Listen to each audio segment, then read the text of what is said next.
Hey, welcome back to the 29th year and beyond. And beyond, and beyond, and And beyond. beyond.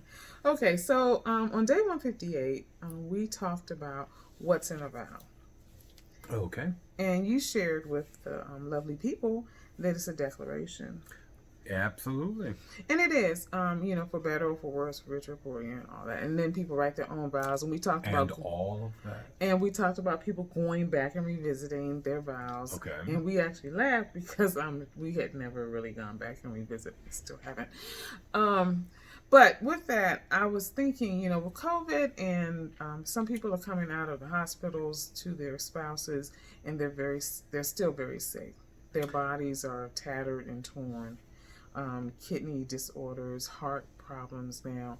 And I got to thinking, what do you do when it doesn't get any better than that? Well, you also have to realize that because of COVID, there are people who have lost their spouses. Yes. I have a cousin. Yes. He and his wife both were hospitalized with COVID-19, and subsequently she wound up transitioning. And you say, what do you do if it doesn't get any better than that? And I was thinking, what do you do in a situation like that? Because with COVID, in some situations you don't even get to see your spouse or be there if they're about to transition during the last moments. I mean, and that's got to be incredibly difficult.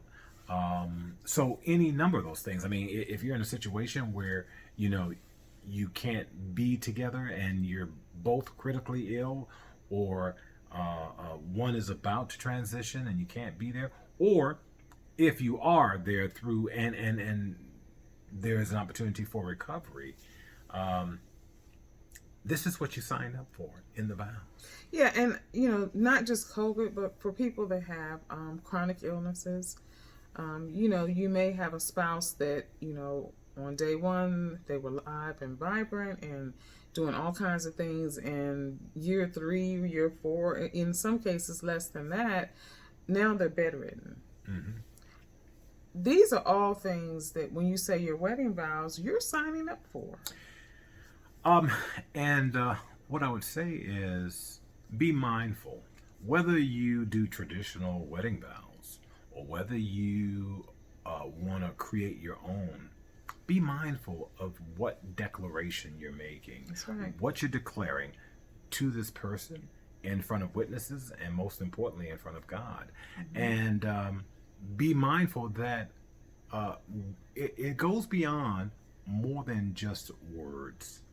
Because if you're making that commitment, then you have to be prepared for better, for worse, sickness and in health, richer and poor, until death do us part. And it can get really rough. What I would encourage you to do is, as often as you have to, revisit the vows that you made and re-heighten your awareness to the fact that, okay, we're not going to be new to this. We have to be true to this. We have to be in this for the long haul.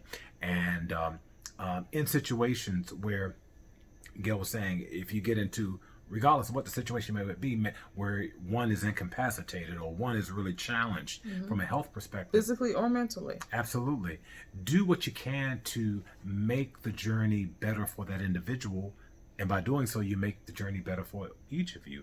But be positive, be encouraging, dig deep, because there are times when you're going to have to dig deep. You have to dig past your own pain. That's right. You have to dig past your own suffering, your own desire. That's right. But when you're talking about in a love relationship, in a marriage, it requires all of you, and it may require all of that and more. So just be thinking, when you're saying these I do's, and if you're in the midst of this right now, just know that on the other side, and I was talking to my mom today, and I guess that's what sort of triggered it, because my dad has dementia, and she's 86, he's 91, and just to see what she does and continues to do in the midst of it all, and some days it's brutal. But she told me, she said she wouldn't be the woman that she is today if it wasn't for my dad. And that just sort of warmed my heart.